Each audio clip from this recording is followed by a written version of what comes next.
1000 profesor ini ikut jengkel, itu kira-kira jadi solusi apa goblok bareng? Sama 1000 kiai ini ikut jengkel, ini jadi solusi apa goblok bareng? Goblok bareng. Nah problem sekarang kita ini biasa didikte orang bodoh.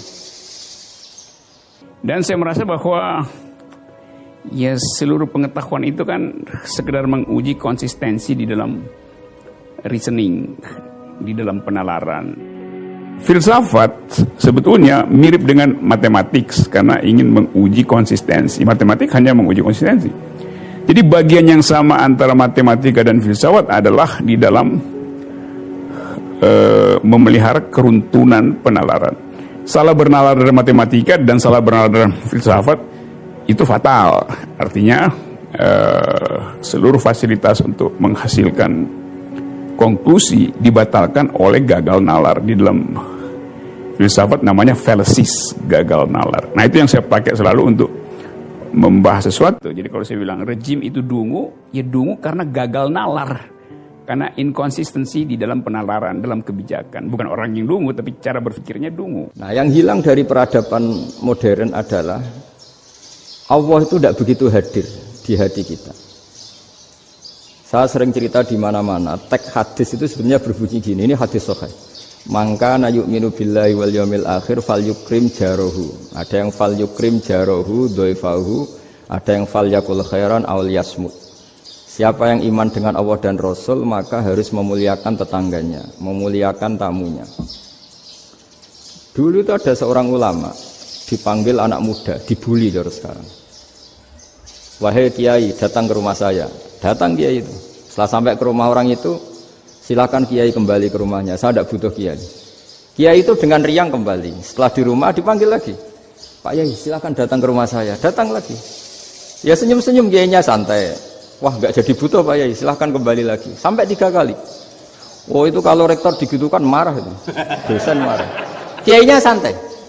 Santai, senyum-senyum, rileks. Ketika ditanya, kenapa Pak Yai tidak tersinggung? Jawabannya unik. Anak muda, saya ini senang sekali nuruti perintah Allah, disuruh menghormati tetangga. Sehingga ketika Anda manggil, ya saya datang. Ketika Anda nyuruh pulang, ya saya pulang. Saya senang sekali nyenangkan tonggo. Dan itu perintah Allah, jadi tidak ada hubungannya dengan kamu. Wah, pemudanya nangis minta dimaafin. Kalau kita kan enggak, kita ini dosen, kiai, mungkin kita doktor, mungkin kita profesor. Tapi kita ini sering didikte oleh orang bodoh. Kalau orang bodoh itu jengkel, lo kita ya jengkel. Lo kamu jengkel, dijengkelkan orang bodoh itu namanya terdikte. Itu bodoh apa pinter? Oh itu tidak pinter sama sekali.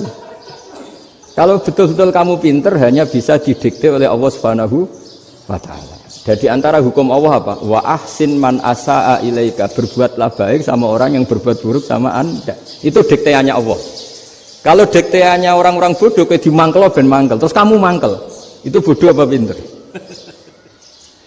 Nah, problem kita kekinian adalah wong pinter wong bodoh itu podo-podo bisa didikte oleh sekelilingnya. Terus karuan wataknya perempuan seperti itu, wataknya anak-anak seperti itu, kita didikte. Anak-anak jengkelin kita mangkel, berarti kita didikte oleh orang bodoh. Makanya agama itu unik, kadang ngendikan wa ahsin man asa'a ilaika, kadang wasil man qata'aka, sambunglah orang yang memutus kamu. Karena dengan demikian kita hanya didikte oleh Allah Subhanahu wa Ta'ala, bukan didikte oleh hukum sosial. Cara Jawane nak ngapiki tangga sing apik akeh tunggale. Berbuat baik sama yang berbuat baik pada kita itu, mbok orang fasik ya seperti itu, maling ya seperti itu, sama. Tapi kalau berbuat baik sama orang yang berbuat jelek sama kamu itu baru luar biasa. Dan memang teksnya hadis wa ahsin man asa'a ilaika, berbuat baiklah sama orang berbuat buruk sama kamu. Jadi nggak boleh orang didikte. Makanya ngaji di sini diantaranya saya akan cerita dalam sebuah hadis sahih, dalam hadis hasan yang diriwayatkan Imam Tirmizi, ada kalimat dari Rasulullah SAW. Dawe Nabi, la takunu imma'atan taquluna in ahsanan nasu ahsanna wa in zalamu zalamna walakin watti'u anfusakum in ahsanan nasu an tuhsinu wa in asa'u alla tazlimu. Kamu jangan jadi orang yang mudah diombang-ambingkan oleh orang sekeliling kamu, yaitu kamu mengatakan jika orang baik ke saya akan baik, jika orang buruk ke saya juga akan membalas buruk. Itu namanya Anda didikte. Tapi berkomitmenlah kamu akan berbuat baik meskipun orang lain berbuat buruk. Nah sekarang logika sosialnya begini. Kalau di Indonesia itu ada 1000 kiai, ada 1000 profesor yang ingin membenahi Indonesia. Rata-rata orang awam itu semau gue. Terus mereka mendikte kita. Perilakunya enggak simpatik, perilakunya jengkelin. Terus 1000 profesor ini ikut jengkel. Itu kira-kira jadi solusi apa goblok bareng? Sama 1000 kiai ini ikut jengkel. Ini jadi solusi apa goblok bareng? Goblok bareng. Nah problem sekarang kita ini biasa didikte orang bodoh. Nah makanya ciri khas orang muslim itu kata Nabi mangkana yu'minu billahi wal yaumil akhir. Jadi baik tetangga karena perintahnya Allah dan Rasul. Pentingnya apa? Bedanya karena berbuat baik ini perintahnya Allah, mbok tonggo apik lah kita tetap apik karena perintahnya Allah dan Rasul. Begitu juga dengan hubungan dengan istri, dengan anak. Mbok bojomu lagi cerewet lah ya tetap apik.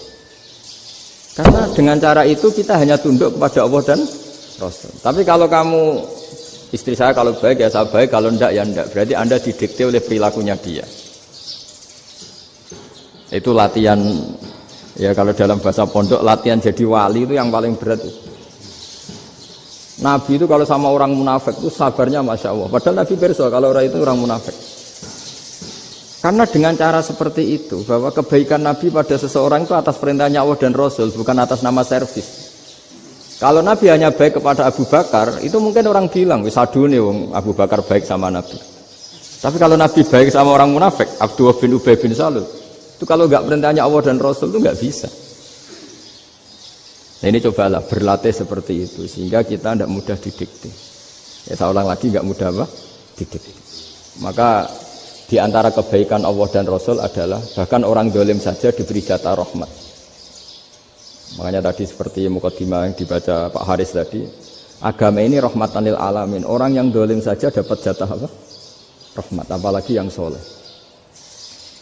Nah kemudian yang perlu dicatat, kenapa kita menjadi enjoy dengan Islam? Islam itu adalah agama yang tidak didikte oleh materi. Jadi kalau Anda ingin makan enak, mungkin kalau pikiran kebanyakan orang, anak-anak muda yang milenial, yang gaul, ingin makan enak ya makan yang disukai. Misalnya sate atau bakso Malang atau apa. Kalau orang-orang yang jadi wali gak gitu cara berpikir. Ini yang masih orisinil. Ditanya, ini dunia baru kesulitan makanan, baru resesi. Cara makan enak gimana? Jawabannya lucu. Ya gampang, idamuhu alju. Idam itu lauk. Kalau kamu ingin makan lauknya paling enak apa? Alju. Kamu harus lapar banget. Sampai kalau puasa itu melihat tempe itu wah luar biasa. Tapi kalau kamu nggak puasa, air putih itu nggak menantang. Tapi kalau puasa, tempe air putih itu menarik dan Anda tetap lahap. Apa? Karena lauk terbaik adalah alju, yaitu lapar. Lah tapi kita ini enggak. Kita ini kayak orang bodoh. Kayak orang bodoh tadi, profesornya makan nyaman ya kalau sesuai selera. Nah itu kan sama dengan anak-anak ABG. Anak ABG itu makan lahap ya kalau yang disukai. Lalu bedanya apa ABG sama profesor? Kalau cara berpikir masih sama kan itu. Kiainya juga gitu. Kiai makan enak kalau yang disukai, kalau enggak. Lalu bedanya apa kiai sama orang awam? Orang awam juga gitu, makan lahap ya kalau yang disukai. Nah ternyata perilaku kita ini yang pintar sama yang bodoh sama maksudnya. Kalau kamu ingin berkasta lebih baik, itu cara makan enak itu apa? Idamuhu aljur. Lauk terbaik adalah karena kita sangat lapar. Makanya masyhur dalam cerita-cerita tarikh sirah nabawiyah. Nabi diberi hadiah, beberapa hadiah. Di antaranya ada yang diterima, ada yang enggak. Termasuk yang dikembalikan itu dokter. Ada seorang raja memberi hadiah Nabi dokter Tobit. Itu sama Nabi dikembalikan. Karena dokter ini sudah lama kumpul Nabi itu gak pernah sakit. Akhirnya dokter ini putus asa, ini gak perlu diobatin. Ketika ditanya, kenapa ya Rasulullah engkau gak pernah sakit? Karena kita ini kaum, kita ini komunitas masyarakat yang tidak akan makan kecuali lapar. Dan kalau sudah makan berhenti sebelum kenyang. Jadi sederhana sekali pengobatan zaman itu. Sebagian besar penyakit itu pasti disebabkan kita ceroboh dalam hal makan. Sudah ngerti kalau durian masalah, kalau makan durian enggak kehitung gitu. Apalagi kalau gratisan itu tambah banyak gitu. Pola tidur juga gitu kata Nabi, dan kita tidak tidur kalau tidak sangat ngantuk. Nah, itu namanya orang-orang soleh yang sudah ada didikte materi. Kalau yang didikte materi kan bisa tidur nyenyak kalau kasurnya enak, AC gini-gini. Sebenarnya enggak, tidur enak itu ya kalau sangat ngantuk.